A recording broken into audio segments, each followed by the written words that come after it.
C'est bon, on va aller sur. Sinon, on va ajuster. Voici, c'est correct. Oui. Attaque immédiatement. Ben, je crois. Que le nom de notre Seigneur Jésus-Christ soit béni. Amen. Je vous salue tous dans son nom, notre Seigneur. Et je rends grâce à Dieu et je le bénis vraiment beaucoup, notre Seigneur, d'avoir permis que, encore une fois, nous puissions tous nous réunir tels que nous sommes ici, afin que, encore une fois, le nom de Jésus-Christ soit glorifié au travers de ce qu'il va faire. Et je remercie Dieu aussi, à cause de Pasteur Willy et tous les autres collègues pasteurs qui sont ici présents. Ce sont des très bons serviteurs de Dieu. Et Dieu est un maître de circonstances qui a voulu qu'ensemble avec eux, nous puissions communier pour cette tâche d'évangélisation, pour pouvoir prêcher notre Seigneur Jésus-Christ. Et je bénis également, je ne peux pas oublier Michel, qui est souvent avec moi, même en France, qui m'a fait découvrir l'île Maurice, parce que je ne connaissais pas avant. Que toute gloire revienne à Dieu. Je suis donc, moi, comme vous voyez, quand on me demande qui es-tu, je dis toujours que je suis le témoin de Christ, son témoin. Il y a eu beaucoup de choses qui sont passées avant que moi je sois comme ça, pour pouvoir vous parler, mais ce n'est pas ça que je suis là pour ça. Mais je suis juste pour que nous puissions comprendre que nous devons essayer de situer, faire la différence avec le message que nous recevons, et celui de Christ, avec d'autres messages qui ont un caractère religieux. Quand on parle de religion, ça veut dire que ce sont des choses surtout qui sont dans la tête et pas dans le cœur, et qui sont traditionnelles. On est croyant parce que mon père a été croyant, moi je suis évangélique parce que mon père a été évangélique, moi je suis catholique parce que ça c'est tradition. Dans la tradition, on est ce qu'on est, pas parce qu'on a une expérience. On est parce que mon père a été. Et moi, je fais comme mon père. C'est un peu comme ça que ça se passe. Est-ce que c'est ça la volonté de Dieu? Non. Pas du tout. Pas du tout. Dieu cherche à entrer en relation avec chacun de nous. Comprends-moi bien. Ce n'est pas une religion. Sinon, on va faire des études ici, longtemps. Ce n'est pas une formule. Comme on dit, si tu fais ça, tu allumes 4 bougies, ça va se faire ça. Non, ce n'est pas ça. Dieu est vivant. Il a des sentiments. Il peut être content. Il peut être triste. Il peut accepter. Il peut refuser. Il vit comme toi et moi. Avec la différence qu'on ne le voit pas. Mais Dieu est là. Tout ce qu'il demande, c'est d'entrer en relation avec toi. Il y a une raison. Et la grande raison de Dieu, c'est l'amour. Dieu t'aime. Je te dis tout court, Dieu t'aime. Il t'aime plus que personne au monde ne t'a aimé. Quelqu'un peut t'aimer dans le monde, il te dit qu'il t'aime, mais il y a des limites. Il y a des limites. Mais Dieu va avec toi jusqu'au tombeau, jusqu'à la résurrection. Il ne t'abandonne pas. Quand même tout le monde te quitte, Dieu reste là. Alors, comment Dieu fait pour entrer en relation avec nous? Au travers de la parole. Dieu parle. C'est la seule chose qu'il fait, c'est parler. Mais quand on parle, il faut écouter. Si on te parle, tu écoutes. Si on te parle, tu n'écoutes pas, Et alors la parole ne sert à rien. La Bible nous parle que tout ce qui existe a été fait par la parole. Et Dieu lui-même fait tout par la parole. La parole, c'est l'usine de Dieu. C'est là où il crée, il fabrique, il amène des choses à l'existence par la parole. Et Dieu nous parle. Et la parole que tu attends, c'est celle que tu attends aujourd'hui. C'est vrai. Nous avons des témoignages, comme notre frère Aktaï a longuement témoigné. Peut-être que son cas était le cas de la drogue et que Dieu l'a libéré. Mais ce n'est pas tout. Il y a la drogue. Il y a aussi d'autres choses. Tout ce qui monte dans la vie de quelqu'un qui fait en sorte que la personne ne soit pas libre. Là, nous parlons de la drogue, mais il y en a qui sont alcooliques. Il ne sait plus se passer de l'alcool jusqu'à détruire la famille, détruire le mariage, abandonner les enfants à cause de l'alcool. C'est quoi ça? C'est normal? Le mensonge, l'impudicité, ne pas être capable de contrôler sa vie. Tu es là, tu es à gauche et tout ça. Il y a une conséquence. Quelque chose va arriver après. Quelque chose va arriver après et tu vas regretter, mais les conséquences resteront. Je connais une fille qui, je ne veux pas citer son nom, qui, quand elle m'a vu, elle avait 16 ans. Aujourd'hui, elle a 20 et quelques. Elle avait toujours un défaut. Les garçons. Je parlais. Une fois, je l'ai suivie au commissariat parce qu'elle avait des problèmes. Je signais chez la police et je me suis porté garant de l'accepter comme tuteur. Aujourd'hui, elle a 4 enfants avec 4 hommes. Mais elle continue à me dire, pasteur, je veux faire un effort.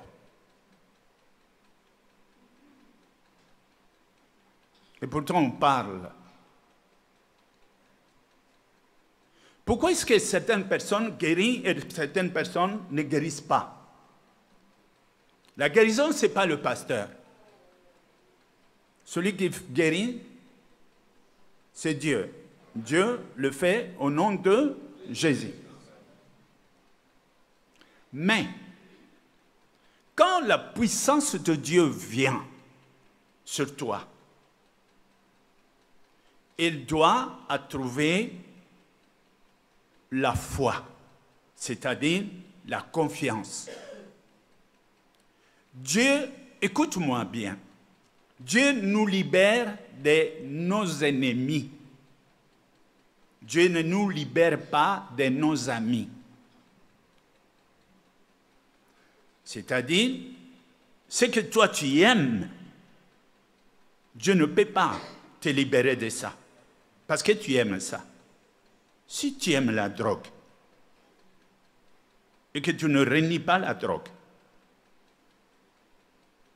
si tu aimes l'impudicité, et que pour toi l'impudicité c'est ton ami, est-ce que vous comprenez? Si tu aimes trop l'argent, que l'argent détruit l'amour dans toi, et qu'avec l'argent, ça te conduit dans une vie de cupide, ça veut dire que trop d'argent, tu vas même être malhonnête. Mais si tu aimes ça, Dieu voit, et il sait que c'est mauvais, c'est vrai. Mais pour te sortir de là, il faut que tu reconnaisses que tu te trouves dans une situation qui n'est pas bien. C'est la première chose. Que tu sois capable de dire, par exemple, Seigneur, je veux être libre, mais je n'ai pas le moyen. Je vais abandonner la drogue, mais je n'arrive pas. Je n'aime pas l'impudicité. mais je suis dans l'engrenage de l'impudicité. Je ne peux pas arrêter l'impudicité. C'est à partir de ces moments, quand les choses sont comme ça, et que tu les dis, oui Seigneur, je ne veux pas, alors le Seigneur peut agir. Mais si toi, tu es ami avec des choses qui ne sont pas bien, des choses qui te tuent, et que toi-même tu acceptes, je ne peux pas être contre ce que toi tu choisis. Tu es libre. Jusqu'au jour où tu vas dire, je vais abandonner, mais je n'arrive pas. Alors là, tu peux dire, Jésus, sauve-moi. Si tu le dis de tout ton cœur, si tu le dis de toute ton âme, à ce moment-là, Dieu agit. Voilà pourquoi il y a des gens qui guérissent, il y a des gens qui ne guérissent pas. Accepter la guérison du Seigneur, c'est avoir la volonté d'abandonner. C'est la première chose que tu fais. Même si tu n'es pas fort, mais abandonner. Je ne veux plus, je ne veux plus ça. Je ne veux plus ça. Et quand on te dit ça de tout ton cœur, à ce moment-là, le Seigneur peut agir. Est-ce qu'on est d'accord? Avant que nous puissions parler, je vais parler d'un homme, celui-là, un homme, un autre Dieu, Dieu vivant, qu'on a tellement entendu parler de Jésus-Christ. C'est lui qui, aujourd'hui même, pour toi, le miracle va se produire dans ta vie. Oui. Si tu es vraiment disposé, ton malheur, tout ce qui te trouble, peut mettre à prendre fin à partir d'aujourd'hui. Je parle de Jésus. J'ai un verset biblique ici pour que nous comprenions comment était Jésus. Je vais demander de m'aider à la lecture. Matthieu 8, 1 à 4. Lorsque Jésus fut descendu de la montagne, une grande foule le suivit. Et voici un lépreux, s'étant approché, se prosterna devant lui et dit, « Seigneur, si tu le veux, tu peux me rendre pur. » Jésus étendit la main, le toucha et dit, « Je le veux, sois pur. » Aussitôt, il fut purifié de sa lèpre. Puis Jésus lui dit, « Garde-toi d'en parler à personne, mais va te montrer au sacrificateur et présente l'offrande que Moïse a prescrite, afin que cela leur serve de témoignage. » Voilà comment était Jésus. Un jour comme un autre, c'était sa coutume. Ceux qui ont connu Jésus dans son temps, voilà comment il était. Jésus délivre, Jésus guérit, il ressuscite même les morts, les aveugles voient. C'était son caractère. Mais comment cela s'est passé? Un exemple parmi d'autres. Quand il descendait en montagne, après avoir prié, la foule les suivait. Et voici un lépreux.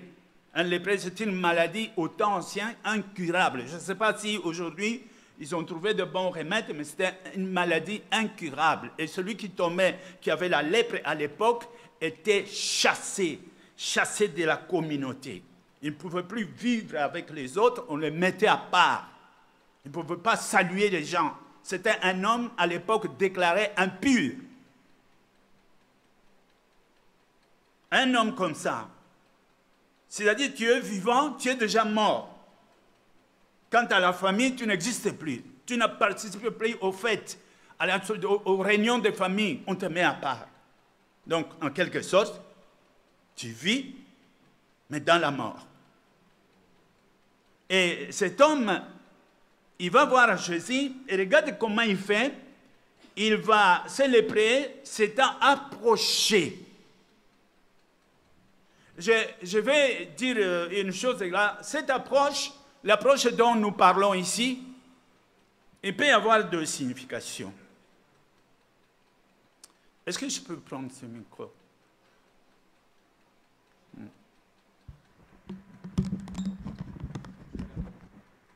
Oui.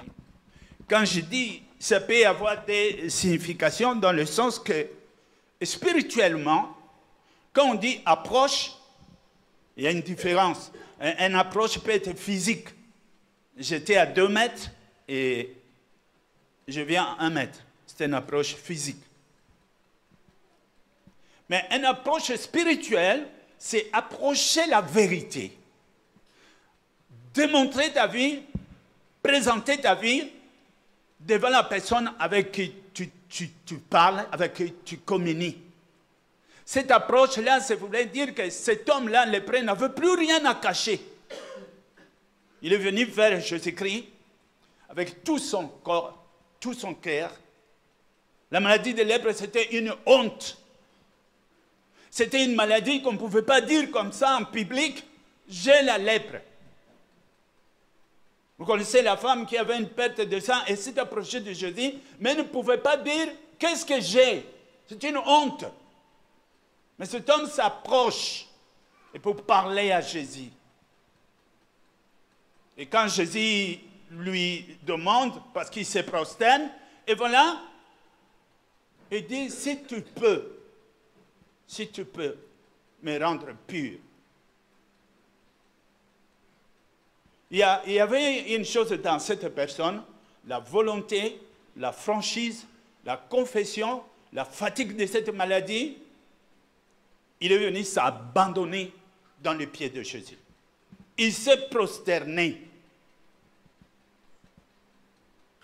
Si on ne voit pas Jésus comme le véritable Fils de Dieu, quand il n'est pas honoré, quand ta présentation devant lui n'est pas conforme à son titre, comme tel qu'il est, si on ne prend pas Jésus en valeur, je veux dire, dans sa juste valeur.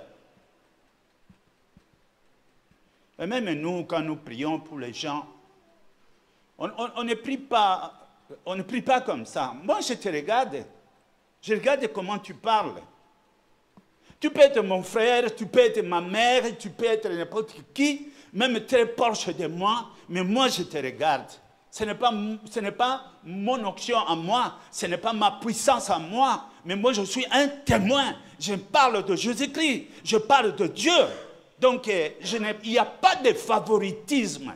Crois-moi, tu peux être avec moi, tu peux manger avec moi, on peut faire des voyages ensemble. Mais quand on parle de Dieu, je change de visage. La Bible dit, tout genou fléchira et toute langue confessera.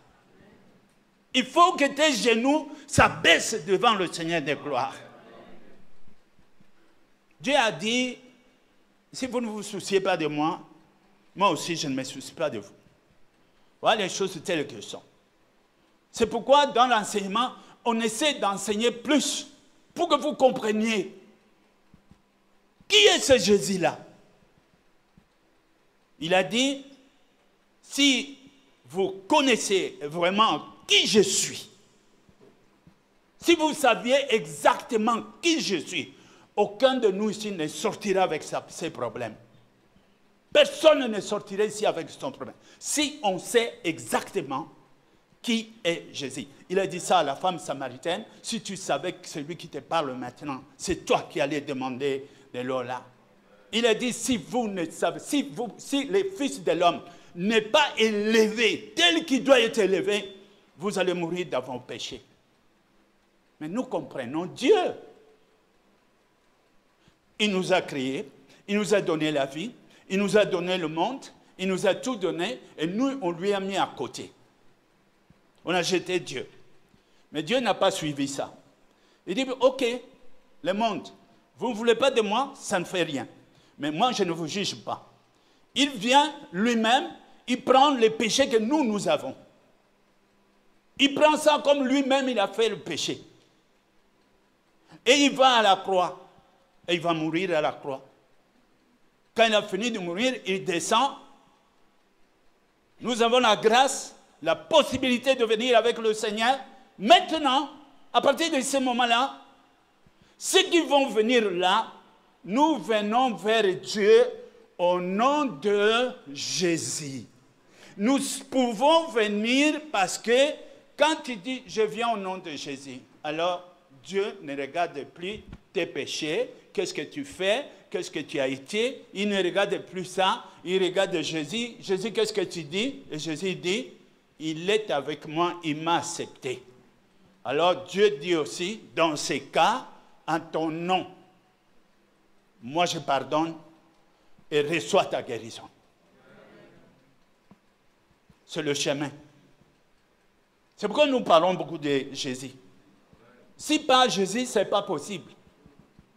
Si moi je suis en France, si tu veux venir en France, tu n'as pas de frère là-bas, bon, moi je te fais une prise en charge. Quand tu viens là-bas, on te demande où est-ce que tu vas. Non, je suis venu au nom de Pasteur Fritz. Pasteur Fritz. Là-bas, on ne te connaît pas. Pasteur Fritz, ah oui, il est ici. On va regarder l'adresse. Ah bon, c'est bon, tu peux passer. Nous pouvons aller chez le Père qu'au nom de Jésus. Mais regarde Jésus comment il fait. Je crois que dans ma sœur, vous allez être un tout petit peu rapide. OK. Dans Jean 20, et verset 30. Jean 20 et verset 30, il explique ceci.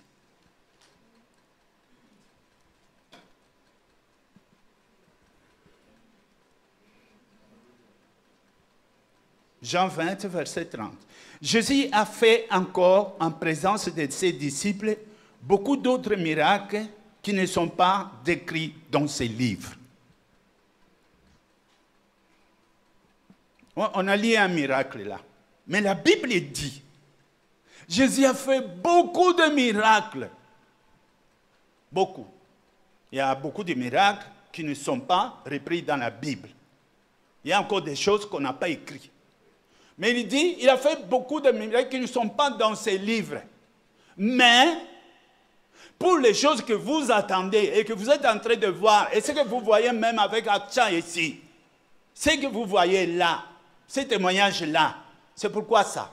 La Bible dit, mais ces choses ont été écrites afin que vous croyiez. Là-dedans. Croire, moi je ne suis pas en train de dire, moi je crois en Dieu. Ce n'est pas ça. Excusez-moi, ce n'est pas ça. Croire, c'est faire confiance. C'est comme moi je te dis, on fait rendez-vous, on va venir à l'église de Saint-Louis. Et tu me dis, oui, hein, Saint-Pierre. Ok, pourquoi Saint-Louis, Saint-Louis? C'est à Guadeloupe. Il y a une autre église à Guadeloupe. Bon, je vais venir à Saint-Pierre. Bon, à quelle heure? 7 heures. Moi, je te fais confiance et toi, tu me fais confiance.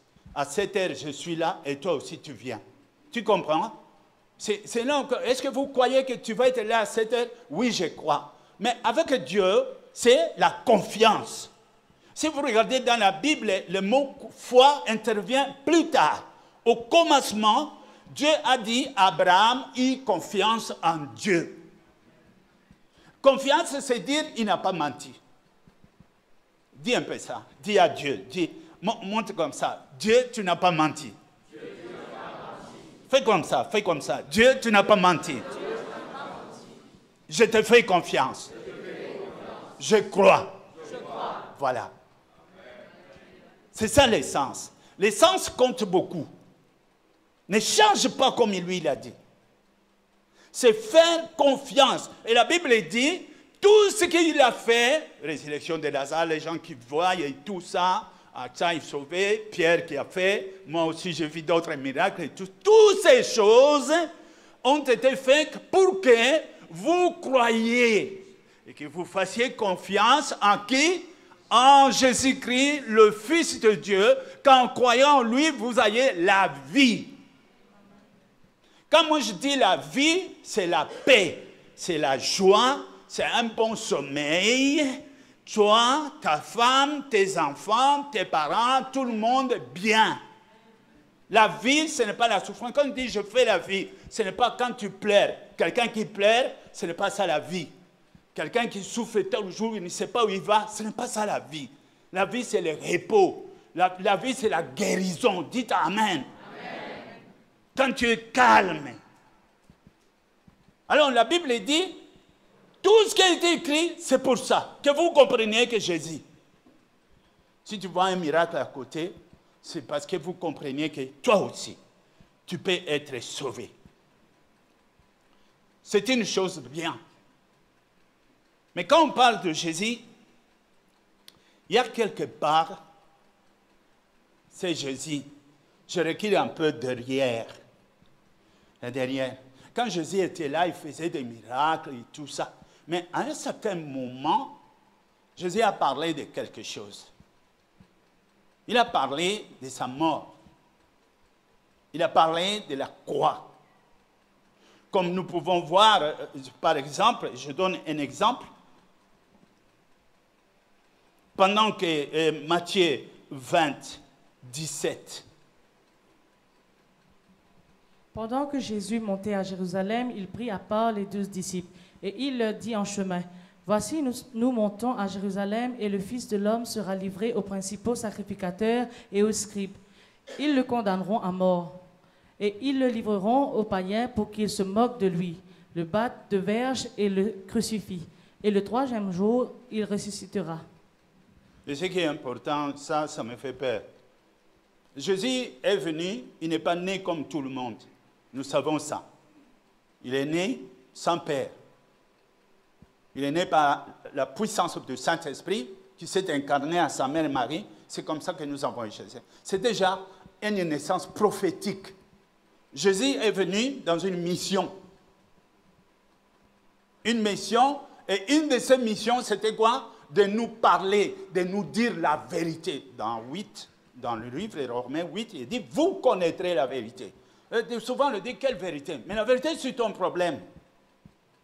La vérité, parce que tu pleures, tu ne comprends pas. La vérité, parce que tu cherches, tu ne trouves pas. La vérité, parce qu'il y en a qui disent, pourquoi je suis né? C'est la vérité. Alors, vous voulez comprendre pourquoi? Jésus a dit, vous connaîtrez la vérité.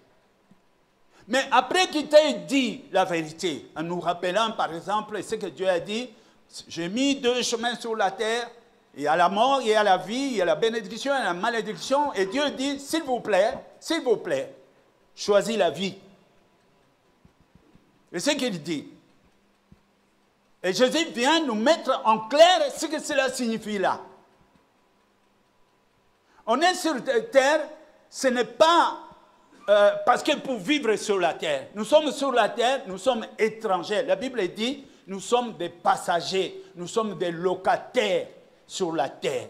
Nous sommes ici pour avoir une identité. Nous sommes ici pour avoir un passeport. Est-ce que vous comprenez?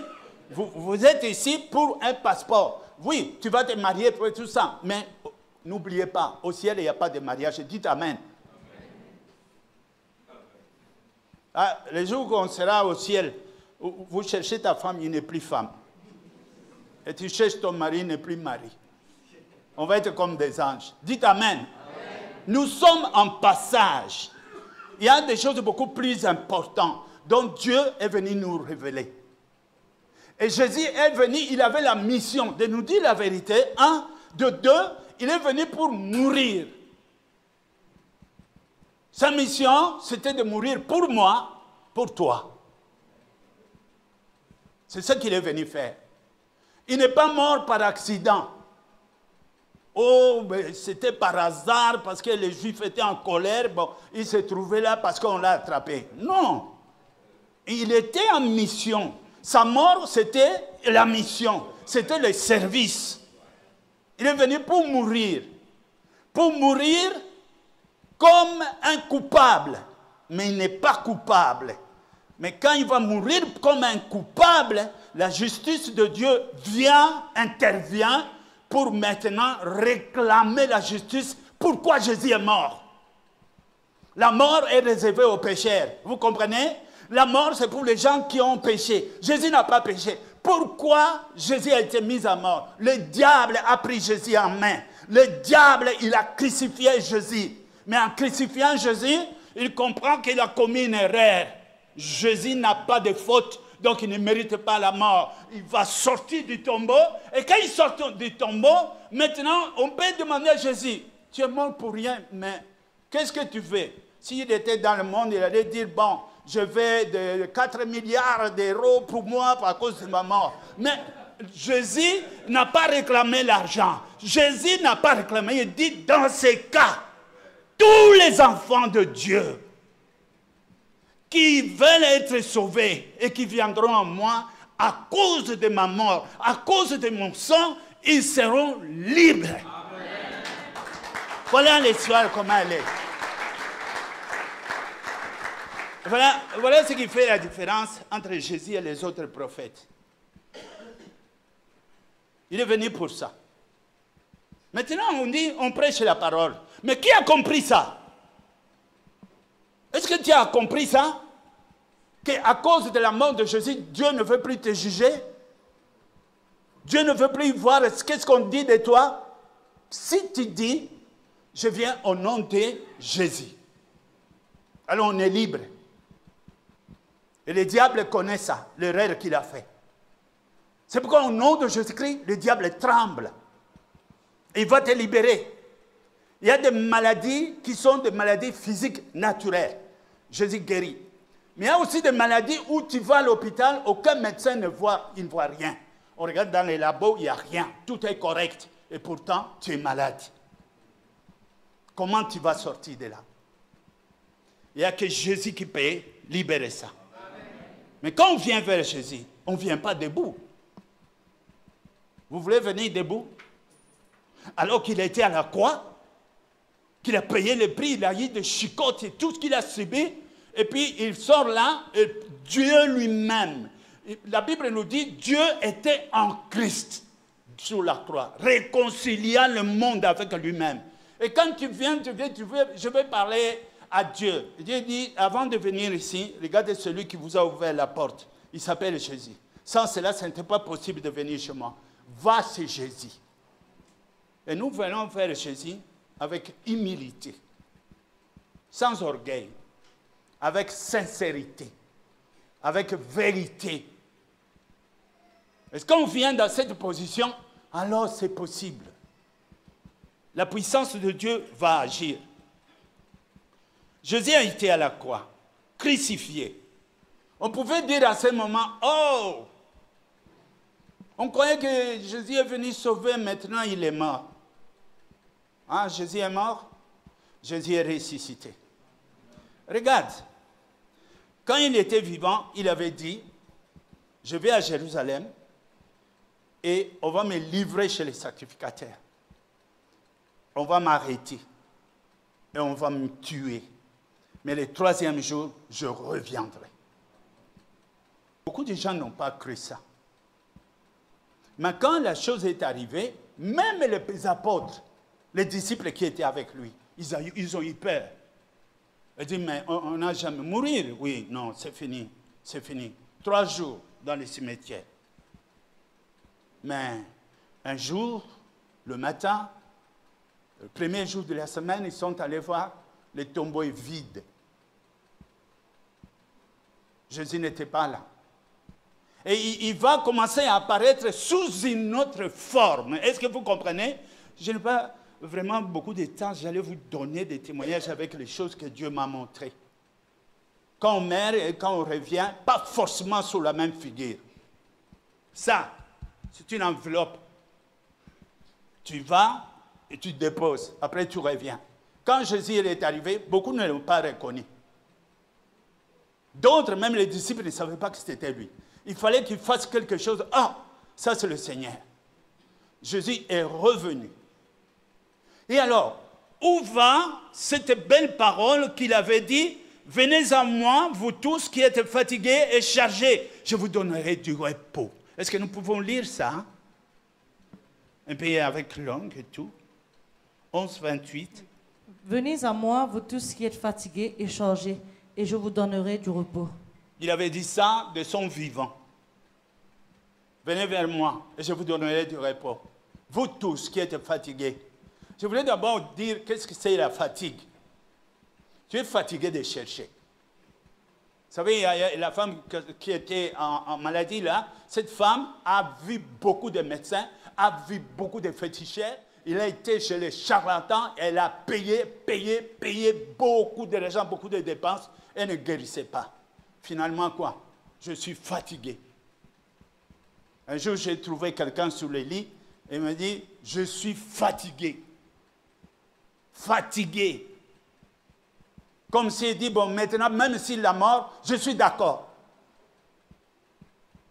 L'année que nous sommes venus ici, quand moi j'étais ici, avant même qu'on voit à Tchaï, la première personne qu'on a visitée, c'était une femme à l'hôpital. Mais comment il s'appelle? Hein? Nila. Dalila. Bon, ok, c'est bon. C'est ce qu'elle a dit là. Et on est allé visiter cette femme. La première chose, vous ne savez pas ça. Quand on est allé, nous avons trouvé toute la famille. Tu sais qu'est-ce que la famille disait? Elle disait, elle va mourir. Tout le monde était triste. Prie pour elle parce qu'elle va mourir. On est allé prier pour la mort. Moi, j'ai vu le fils. C'est quoi? Non, mais on est fatigué, c'est fini. Je vois l'autre. Ah, mais c'est fini. Moi, je me suis dit, mais moi je ne peux pas me déplacer pour prier pour la mort. Est-ce que vous comprenez? Je suis venu pour prier pour la vie. Moi, je ne prie pas pour la mort. Et j'ai demandé, on était avec Pasteur Willy, on était avec Michel, on était nous tous là, et j'ai demandé, est-ce qu'on peut lui enlever le masque là des gaz d'oxygène là? On peut lui enlever? Et ils ont dit oui. Et j'ai mis ma bouche à côté de son oreille. Est-ce que tu peux avec moi dire Jésus? Seulement. Elle a fait un effort, elle respirait mal, et elle a fait comme elle a pu avec ses forces. Je dis, bon, remettez le masque. Et je dis à la famille, le 3e jour, elle est debout. Il fallait voir comment il me regardait. C'est un peu comme je me suis venu me moquer d'eux. Un peu comme notre maman est en train de mourir et toi tu dis que le 3e jour, il va être debout. Il me regardait mal. Et moi, je dis à Michel, viens, on sort, on sort. Je n'aime pas ce regard-là. C'est incrédule. Les gens qui ne connaissent pas Dieu. Nous sommes partis. Donc, les soirs, ils ont appelé. Oh, elle a mangé. Le lendemain, on a appelé encore. Le 3e jour, on est venu voir. Et, elle a fait le maquillage. Et toute la famille était contente maintenant. Il y avait un lit à côté, un autre malade qui était là. Et cette malade m'a regardé et m'a dit aussi, prie pour moi aussi. Elle avait suivi tout. Aujourd'hui, vous êtes allé voir la dame. Il y a 1 an, elle est encore là. Et elle vit. C'est ce Jésus que moi je prêche.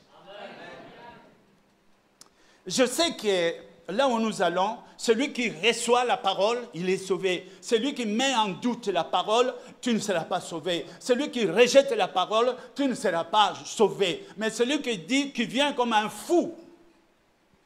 Venir vers Dieu, c'est comme un fou. La Bible dit, espérance contre toute désespérance. Sarah était une femme de 80 ans. À 80 ans, on ne peut pas tomber enceinte. C'était fini. Mais Dieu a dit qu'il y aura un fils. Et le jour J est arrivé, elle avait un fils.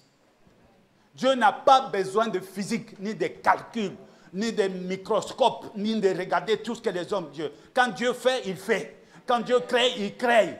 Ton problème, c'est de dire oui. Oui.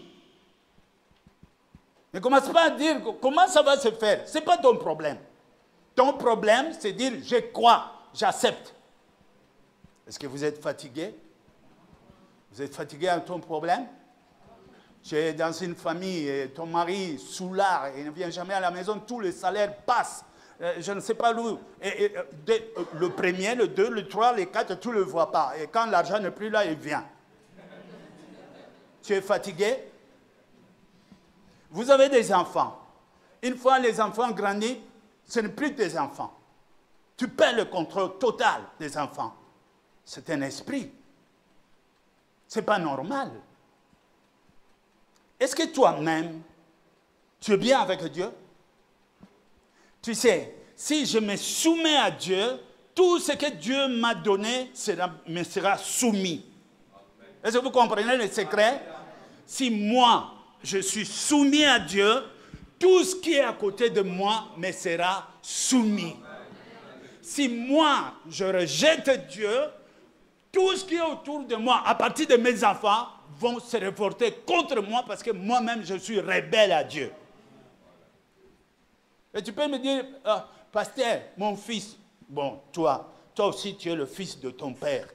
Qu'est-ce qui se passe entre toi et Dieu? Est-ce que vous comprenez ces choses? Les choses de la vie, parfois on pense que c'est compliqué. Ce n'est pas compliqué, c'est simple.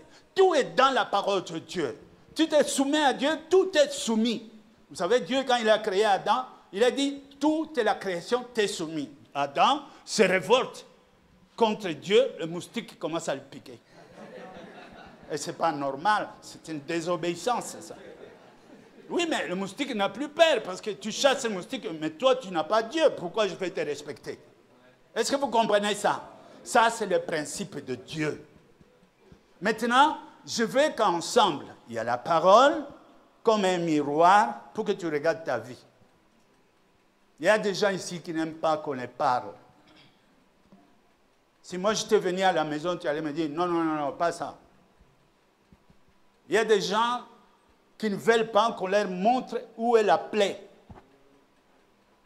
Tu es trop autoritaire, trop toi-même.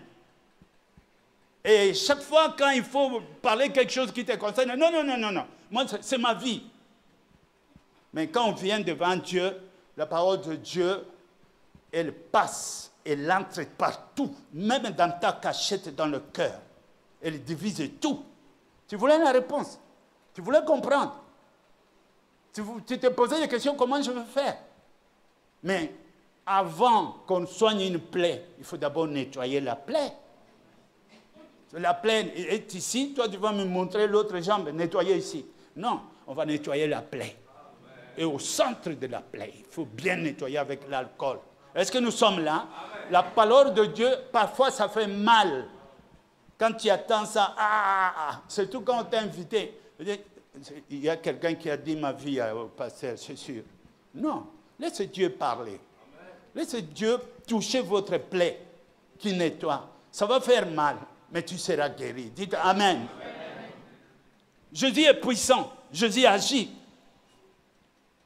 Après sa résurrection, il y a Pierre, et les Jean, les Jacques et tout ça. Après sa résurrection. Voilà que les gens qui étaient avec Jésus-Christ commencent à faire des miracles.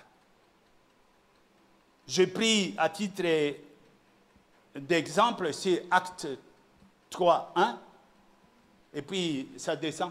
Je peux avoir mon mouchoir, s'il vous plaît. Quelque chose pour m'essuyer. Il y a dans le sac. Ah non, merci. C'est ici.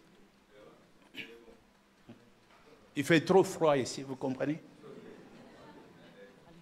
Pierre et Jean montaient ensemble au temple à l'heure de la prière. C'était la 9e heure. Il y avait un homme boiteux de naissance qu'on portait et qu'on plaçait tous les jours à la porte du temple, appelé la Belle, pour qu'il demandât l'aumône à ceux qui entraient dans le temple.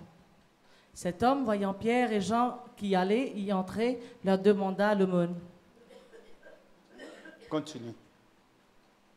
Pierre, de même que Jean, fixa les yeux sur lui et dit, « Regarde-nous. » Et il les regardait attentivement, s'attendant à recevoir d'eux quelque chose. Alors Pierre lui dit, « Je n'ai ni argent ni or, mais ce que j'ai, je te le donne au nom de Jésus-Christ de Nazareth. Lève-toi et marche. » Et le prenant par la main droite, il le fit lever. Au même instant, ses pieds et ses chevilles devinrent fermes. D'un saut, il fut debout et il se mit à marcher.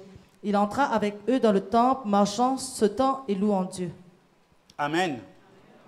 Bon, si Jésus était mort, vraiment, sa parole allait mourir aussi. Mais comment c'est possible qu'on dit que Jésus n'est pas ressuscité? Et pourquoi, au nom de Jésus-Christ, il y a des choses qui se font jusqu'à aujourd'hui? Vous savez ce que Dieu a dit? Il a dit à ses serviteurs, même moi, j'ai parlé aussi avec vous, on partageait, on glorifiait le Seigneur parce que qu'est-ce que Dieu a dit? Il a dit, vous et moi, nous sommes un. Et même il a dit, on vous appellera de Dieu. Est-ce que vous comprenez? On vous appellera de Dieu. Ça fait peur, hein? On va vous appeler de Dieu. Il dit, vous qui avez mon esprit, on va vous appeler de Dieu. Pourquoi? Parce que vous et moi, nous allons être un. Est-ce que vous comprenez ça? Ça veut dire, je serai dans ta bouche. Et ce que tu diras, ça va se faire. Mais je ne vends pas la parole de Dieu. Cela ne veut pas dire que tu viens, bon, tu vas me donner quelques rubis là, et puis on verra. Non, ce n'est pas ça. C'est gratuit. Mais il y a quelque chose que nous exigeons. La vérité, la confession, la volonté de venir vers ton Dieu et reconnaître qu'il est Dieu afin qu'il soit sauvé. Je suis jaloux de Jésus. Est-ce que vous comprenez? Je ne permets pas qu'on joue avec son nom. Je vais voir comment tu aimes Jésus, comment tu t'humilies. Là, je dis, c'est bon. Alors, je viens moi aussi. Où est ton humilité? Si vraiment tu es fatigué et que tu dis que je veux mettre fin à tout ce qui me trouble, ça peut se faire aujourd'hui. En une condition. Est-ce que vraiment, tu es prêt vraiment à renier ça? Tu es prêt vraiment à dire que je suis fatigué et venir à genoux pour dire à Dieu, pardonne-moi? Est-ce que vraiment vous êtes prêts? Qu'est-ce que Dieu ne peut pas faire? Vous savez, les miracles de la guérison des maladies sont des petites choses. Dieu a dit, demande-moi des nations. On a vu de grandes choses. Il y a Josué qui avait prié et le soleil s'est arrêté. Moi-même, je vis des choses, moi. Je ne peux pas être ici pour vous parler de ça. Je ne veux pas. Mais je veux que Dieu fasse encore. Est-ce que vous comprenez? Il fasse encore pour vous. Parce que Dieu peut le faire. Et ça, moi, je vous dis. Vous pouvez me dire tout ce que vous voulez. Moi, j'ai la drogue, moi, j'ai l'impudicité, moi, je suis malade, moi, je ne comprends pas ma vie, je ne trouve pas de travail, je ne trouve pas de mari. Un seul antibiotique. Et votre antibiotique, c'est un seulement. Est-ce que vous comprenez? C'est le comprimé, c'est Jésus-Christ. Quand tu as fini, si tu commences à me parler de ton histoire, moi, je regarde là-bas. Après ça, c'était en 2016. Après, tu as fini. Bon, allez là-bas, va recevoir Jésus-Christ. Bon, tu as fini? Oui, va là-bas, recevoir Jésus-Christ. Parce qu'on croit que mon histoire, c'est spécial. Non. Que ce soit ça, que ce soit ça, que ce soit visible, que ce soit invisible, que ce soit des choses du passé, que ce soit malédiction de familiale, que ce soit tout ce que tu peux me dire, c'est l'antibiotique d'usage. Si tu prends une pilule de ça, tu es guéri. Dites Amen. Amen. Tu es guéri. Mais il faut maintenant, j'avais dit quelque chose au début. Dieu cherche une relation. Ça veut dire Dieu parle. Dieu veut que tu sois ami avec lui.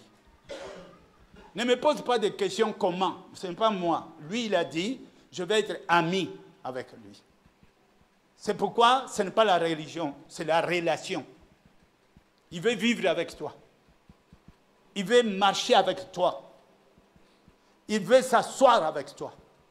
Il y a une façon de laisser une place dans ton cœur pour qu'il vienne. Il dit, si je toque à la porte, ce n'est pas la porte là, c'est ton cœur. Est-ce que tu es prêt à dire la vérité? Est-ce que tu es prêt à faire confiance?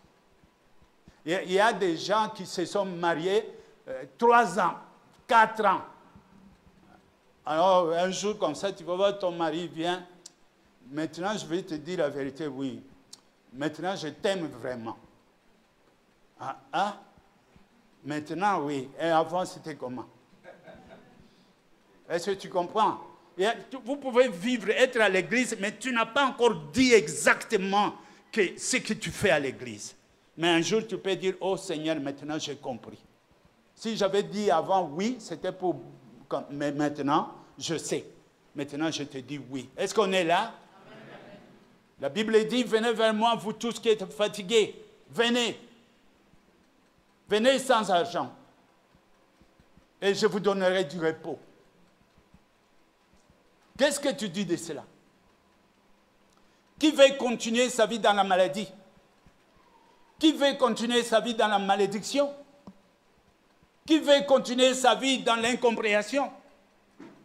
Je crois qu'il n'y a personne. Et alors, tu dois prendre le courage de t'élever. Tu dois prendre le courage de venir vers le Seigneur pour dire, cette fois-ci, tout commence par un jour. Tout commence par une décision. Les grands voyages commencent par toujours un pas. Les grandes constructions, on commence toujours par une brique. Même si vous voulez traverser la mer, il faut d'abord un premier coup de pagaie. Ça ne peut pas. Il y a toujours quelque chose qui commence. Et ce que Dieu veut, que tu commences quelque chose. Ne remets pas Dieu à demain. Qui te dit que tu seras encore avec lui? Tu sais où il habite? Quand tu attends la parole de Dieu, c'est Dieu qui te parle. Si tu attends la parole de Dieu, c'est-à-dire Dieu a pitié de toi, il t'a vu. Alors, ne ferme pas ton cœur. Viens vers lui. Avant qu'on arrive le 3e jour ici, pendant qu'on parle ici, moi je vous dis, tu auras la réponse de tes problèmes. Pour moi, il n'y a pas de doute. Pour moi, il n'y a aucun doute. Le problème, ce n'est pas à côté de Dieu. Le problème, c'est toi. Comment tu reçois Dieu? Quelle est ta disponibilité? Il y a des gens qui disent, oui, je veux venir, mais je m'arrange encore. Tu vas t'arranger où? C'est comme quelqu'un qui dit, bon, on va chez le médecin quand tu es malade. On ne va pas chez le docteur pour dire, bonjour docteur, oui. Qu'est-ce qu'il y a? Bon, je me sens très bien maintenant, docteur. Alors je suis venu te saluer. Non, ce n'est pas ça. On vient vers Jésus quand ça ne va pas. Quand tu ne comprends plus. C'est à ce moment qu'il faut venir. Si vous dites j'attends, tu attends quoi? Tu attends que le diable te tue? Tu attends que le problème devienne grand? Ou tu veux mettre fin à ton problème? Maintenant, je vais vous dire ceci. Je vous dis de la part de Jésus. Écoute-moi bien. Quand Jésus a fini son ministère, il a fait la prière. Et Jean 17, 1 à 2, Jésus a dit quelque chose. Et ça cache un mystère là-dedans. Oui. Après avoir ainsi parlé, Jésus leva les yeux au ciel et dit, « Père, l'heure est venue. Glorifie ton Fils, afin que ton Fils te glorifie. Amen. Selon que tu lui as donné pouvoir sur toute chair, afin qu'il accorde la vie éternelle à tous ceux que tu lui as donnés. » Voilà. Il dit, « Père, l'heure est venue. Glorifie ton Fils, afin que ton Fils te glorifie. » Ça veut dire quoi? Le moment est venu. Le moment de quoi? Des miracles. Le moment de la puissance. Le moment de la délivrance. Comme on fait tout pour le nom de Jésus-Christ, il dit, Papa, montre-leur que le nom que tu m'as donné est un nom puissant. Et qu'est-ce que le Père va faire? Il va envoyer sa puissance. Afin que ton Fils te glorifie aussi. Donc, le Père glorifie le Fils au nom de Jésus-Christ. Et quand les miracles se font, tout le monde dit au Père, tu es le Dieu Tout-Puissant. L'heure est venue. Les miracles ne se font pas pour moi, ni pour toi. Ça vient pour la gloire de Jésus. Dieu veut montrer au monde entier que Jésus n'est pas n'importe qui. Et quand on cite le nom de Jésus, il dit, attends, je vais faire trembler le sol. Et quand il y a des miracles, c'est le Père qui glorifie le Fils, c'est le Fils qui glorifie le Père, même le Saint-Esprit. Quand il est venu, c'est lui qui fait le miracle. Jésus a dit, quand il viendra, il me glorifiera. Amen. Tout est pour la gloire de Jésus-Christ. Dites Amen. Amen. Donc, ce n'est pas pour moi. Dieu veut que son Fils soit glorifié. Il veut le glorifier. Est-ce que je suis d'accord? Alors, laisse que Dieu glorifie son Fils au travers des miracles de ta vie. Tu as vu, il a parlé. Et quand il a fini, il a dit, Jésus. Jésus. Vous comprenez? Il a fini quoi? Il n'a pas dit pasteur, mais Jésus m'a sauvé. Et le nom de Jésus est glorifié. C'est ça. Si vous comprenez ça, même quand moi je viens, moi je prie. Qu'est-ce que je demande? Je dis au Père, glorifie Jésus. Et je dis au Jésus, glorifie le Père.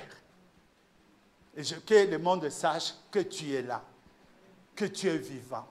Celui qui était, qui est et celui qui vient est le même. Dites Amen. Amen. Au nom de Jésus. Est-ce qu'on est là? Amen. C'est qui le Seigneur? Jésus. C'est pas comme ça. C'est qui le Seigneur? Jésus. Il ne faut pas avoir honte de crier Jésus. Crier. C'est un nom magnifique. C'est formidable. C'est quand tu cries Jésus, vous voyez, même les démons, ils commencent à trembler. Ne répète pas, je vais répéter pour toi. Dites Amen. Amen. C'est qui le Seigneur? Jésus. Amen. C'est magnifique. Maintenant, on va voir la différence. Je prêche aujourd'hui. Ça va être court. Demain, ça va être court. Le troisième jour a été toujours le jour du miracle. Parce que Jésus a fait 3 jours sous le sol, sous la terre. Mais le troisième jour, c'était différent. Dites Amen. Amen. Le troisième jour, c'est là où, même si tu as fait quoi, c'est Jésus qui vient. Il était comme un agneau, mais il vient comme le lion de la tribu de Juda. Ce n'est pas n'importe quel lion. Hein? Alors là, vous comprenez que oui, effectivement, il est Dieu. Amen. Est-ce que vous comprenez ça? Le troisième jour, ça va être très fort. Parce qu'on va adorer Dieu. On va le louer. Et après, vous allez voir ce qui va se passer. Merci pour cela. Acclamons le Seigneur.